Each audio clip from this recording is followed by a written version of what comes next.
Hello and welcome to Off the Page, a newsreel from Eureka, the bookstore for the young. I'm Sahar, here to give you news about new books in each age category.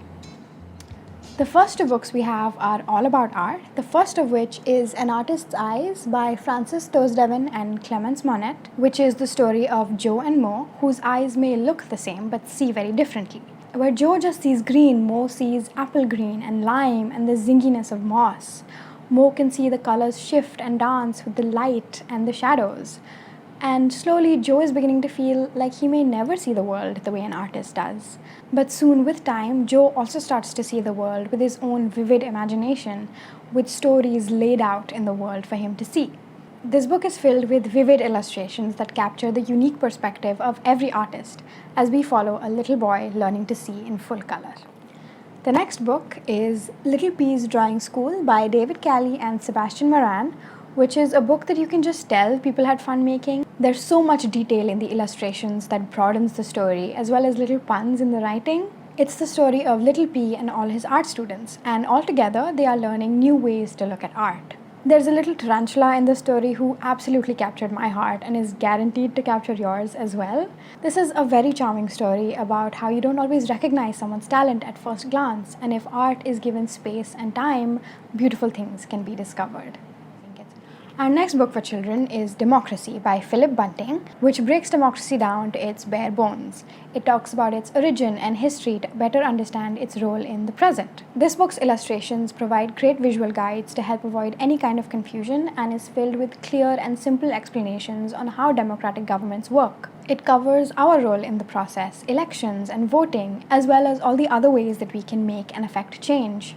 It talks about how while we're doing that, our opinions can change as we grow, and how to remain respectful to someone else, even though their opinion may differ from yours. This book provides a comprehensive guide on democracy and talks about how it's a delicate thing that we all need to nurture.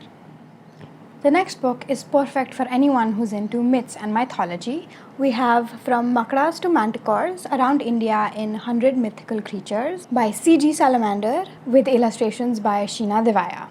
This book is written in a very interesting format of a journal belonging to one Thomas Irvathur.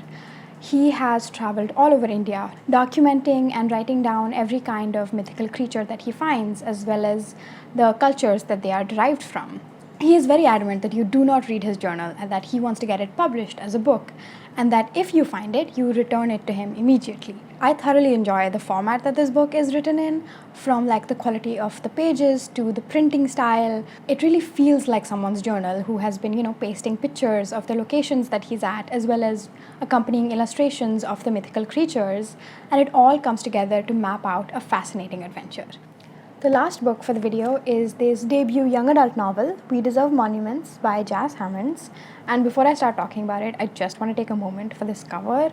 The colors used in it, the illustration, the emotion, everything about it is perfect to me. In this book, we follow Avery and her family as they move into her maternal grandmother's house because she is chronically ill with cancer. For as long as Avery can remember, they've been very estranged from her grandmother, and having to move into a new town for her last year of high school isn't really something that Avery is looking forward to.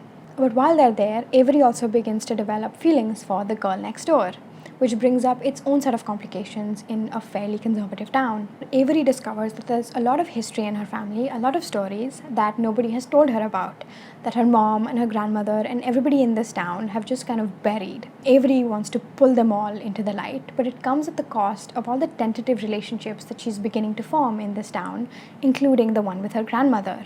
We also watch as Avery's mom and grandmother begin to heal and salvage whatever they can of their relationship to be able to give each other some semblance of peace when her grandmother eventually passes away. Another aspect of this book that I really enjoyed was this distinct anxiety that Avery carries that we see in a lot of young adults of today, which comes from having grown up with gun safety drills while she's learning her ABCs, and every year hearing of this climate crisis that just doesn't seem to be getting better.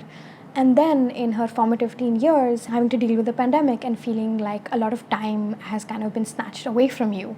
This book explores complex family relationships and finally learning to talk about things that have been buried for years. This book balances a delicate young adult love story alongside a story of racism, generational trauma, and grief.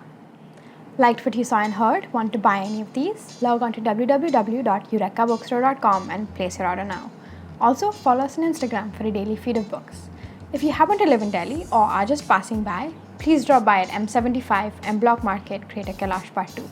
Our team will be more than happy to help you choose books. Please let us know what you liked or didn't in the comments down below, and if you have any suggestions for what else you would like to see, please let us know.